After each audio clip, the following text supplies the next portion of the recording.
आप सभी मसीह भाई बहनों को प्रभु यीशु मसीह के नाम से प्यार भरा जय मसीह की। आप सभी का स्वागत करती हूँ आज एक और नए वीडियो में। प्रियो, आज एक नए वीडियो के साथ सबके बीच में आ चुकी हूँ और आशा करती हूँ कि आप सभी प्रभु यीशु में आशीष, आनंदित और मगन होंगे। तो प्रियो, आज का विषय है, आज मैं दुर्गा पूजा के विषय में बाइबल के वचन से आप सबों से कुछ बात करना चाहती हूँ। तो मेरे प्यारे मसीह भाई बहन, इस वीडियो को दुर्गा पूजा करने से पहले एक बार जरूर आप देख लें, ताकि आपसे परमेश्वर अपने वचन से बातचीत करे। तो प्रियो, मैं इससे पहले आप सब से एक बात को कहना चाहती हूँ। हमारे वीडियो मसीहों को बाइबल सिखाने के लिए और उन लोगों के लिए बनाए जाते हैं जो सच्चे परमेश्वर को ढूंढ रहे हैं। किसी अन्य धर्म की आलोचना करना या उसके अनुयायियों का अपमान करना हमारा उद्देश्य बिल्कुल नहीं है, लेकिन कई क्षेत्रों में बाइबल की शिक्षाएं अन्य धर्म के साथ मेल नहीं खाती। इसीलिए अगर किसी को बाइबल की शिक्षाओं से ठेस पहुंचती हो तो कृपया हमारे वीडियो ना देखें। हाँ मेरे प्रियो, हम सभी मसीह भाई बहनों के लिए वीडियो को बनाए हैं ताकि जो कोई यीशु मसीह में नए विश्वासी भाई बहन हैं और विशेष करके उन्हें बाइबल की शिक्षाओं में अधिक जानकारी नहीं है, तो वो इस वीडियो में जान सके कि क्या दुर्गा पूजा उन्हें जैसे पहले वो मानते थे, क्या अभी भी मान सकते हैं या नहीं मान सकते। इसके विषय में बाइबल के वचन क्या कहती है। तो प्रियो, आज मेरे वीडियो में बने रहें और वीडियो को अंत तक देखें, ताकि आज परमेश्वर के वचन से जरूरी विषय के बारे में आप जान सकें। तो चलिए हम वीडियो को शुरू करते हैं। हम लोग देखेंगे रोमियो 12 अध्याय और उसका 2 आयत। और इस संसार के सदृश्य ना बनो, परंतु हमारी बुद्धि के नए हो जाने से तुम्हारा चाल चलन भी बदल जाए, जिससे तुम परमेश्वर की भली और भावती और सिद्ध इच्छा से मालूम करते रहो। मेरे प्यारे मसीह भाई बहनों, यहाँ बाइबल का वचन प्रकट करती है, बताती है कि संसार के सदृश नहीं बनना है। यानी संसार के लोग जो कर रहे हैं उसे देखा देखी आप ना करें। बाइबल वचन बताती है कि आपकी बुद्धि, तुम्हारी बुद्धि नए हो जाने से तुम्हारा चाल चलन भी बदल जाना चाहिए। जब आप यीशु मसीह में आप आए हैं, हो सकता है कि आप नए नए आए हैं, नए विश्वासी भाई बहन होंगे या पुराने होंगे, या इस विषय में आपको जानकारी नहीं होगा। तो बाइबल बताती है, तो बाइबल का वचन कहता है, जब तुम्हारी बुद्धि नए हो जाते हैं तो तुम्हारा चाल चलन भी बदल जाए और परमेश्वर की भली और भावती उनकी इच्छा को अनुभव करे, मालूम करे कि परमेश्वर को क्या अच्छा लगता है। जैसा कि प्रियो 2 कुरिन्थियों 5 अध्याय और उसका 17 आयत में इस प्रकार से लिखा है, सो यदि कोई मसीह में है तो वह नई सृष्टि है, पुराने बातें बीत गई है, देखो वे सब नई हो गई। मेरे प्रिय मसीह भाई बहनों, जब आप यीशु मसीह में आए तब आपका एक नया जन्म हुआ है। आप एक नए जन्म को पाए हैं। आपकी जो पुराने बातें थी, जो पहले देखा देखी संसार के कामों को कर रहे थे, वो आपके लिए बीत गई है, वो खत्म हो गया है। उसे हटा देना चाहिए, उसे दूर करना चाहिए। और वचन बताती है कि सब नई हो गई है, आपके लिए सब नया हो गया है। एक बच्चा जब जन्म लेता है और उसे माता पिता जैसे सिखाते हैं, वो सिखाए अनुसार चलना है, उस तरह से आप हैं, प्रभु में एक नए बालक के समान हैं और आपको प्रभु के वचन में सिखाते हुए आगे को बढ़ना चाहिए और परमेश्वर के वचन में आगे बढ़ना चाहिए। बाइबल वचन हमें क्या बताती है?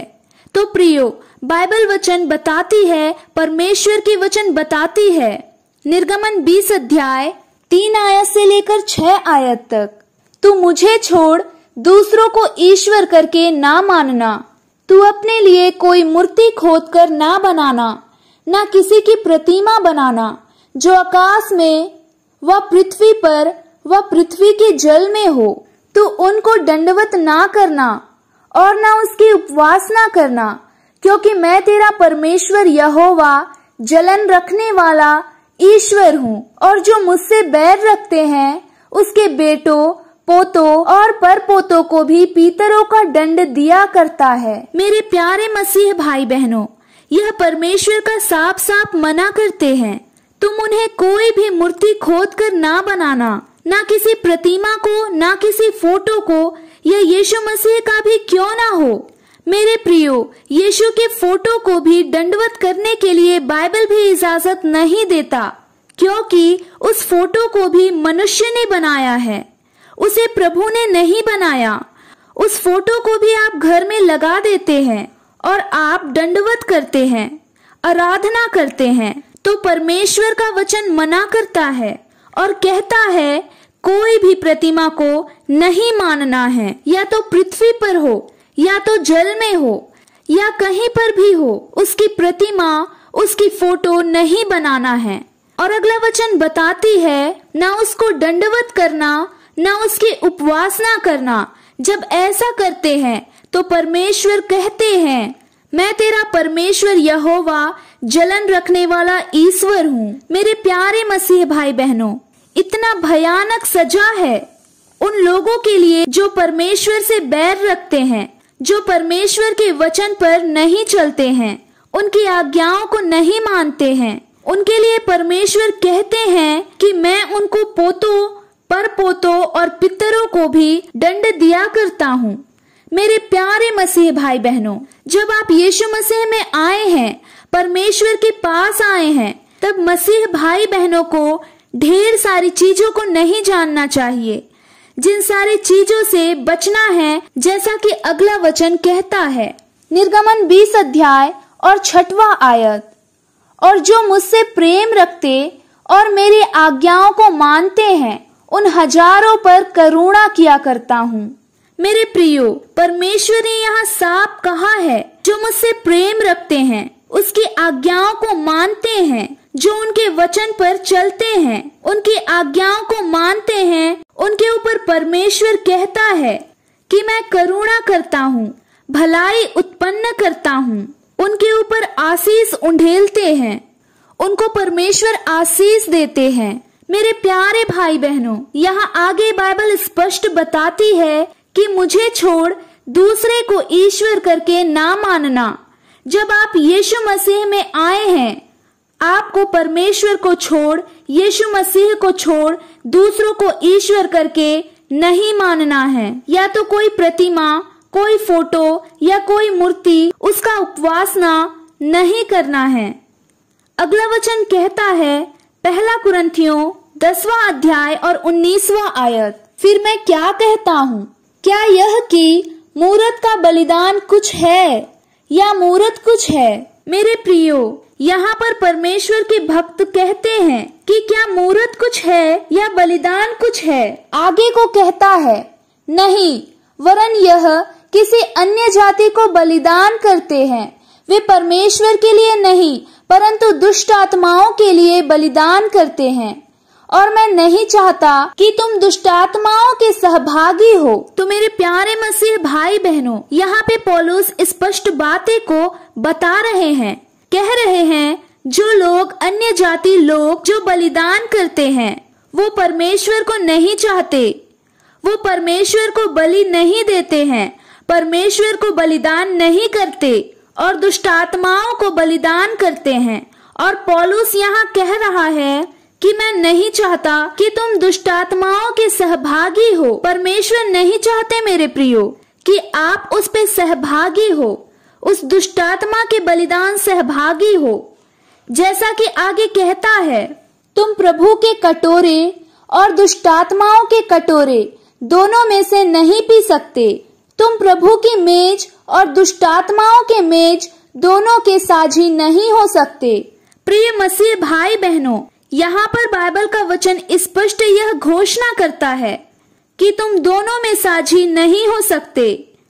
आप उधर परमेश्वर के मेज के साथ भोजन करना, प्रभु यीशु मसीह के मेज के साथ भोजन करना, और दुष्टात्माओं के मेज के साथ भोजन करना दोनों में सहभागी नहीं हो सकते। और आगे ऐसा कहता है, तो परमेश्वर आपको दंडित ठहराएंगे, परमेश्वर आपको क्रोधित हो जाएंगे, आपसे वह अप्रसन्न हो जाएंगे। इसीलिए परमेश्वर चाहते हैं कि आप इसमें सहभागी ना हो। जैसा कि प्रेरितों के काम 15 अध्याय और 29 आयत में इस प्रकार से लिखा है कि तुम मूर्तों से बलि किए हुओं से और लहू से और गला घोटे हुए के मांस से और व्यभिचार से इससे परे रहो तो तुम्हारा भला होगा। मेरे प्यारे मसीह भाई बहनों, यहाँ पे साफ साफ बाइबल में लिखा गया है, बाइबल के वचन में बताया गया है कि आपको इन सारी चीजों से बचना होगा। जब इन सब चीजों से आप बचे रहोगे तो आपका भला होगा और आपका शुभ होगा, अच्छा काम होगा। जो भी आप सोचेंगे परमेश्वर उन कामों में सफलता देगा और 1000 गुना करुणा को आपके ऊपर उंडेलेगा, आपको आशीष करेगा और सुरक्षित करेगा। तो मेरे प्यारे मसीह भाई बहनों, अगर आप प्रभु यीशु मसीह में आप आए हैं तो आप एक नए सृष्टि हैं, नए जन्मे हुए बालक के समान हैं।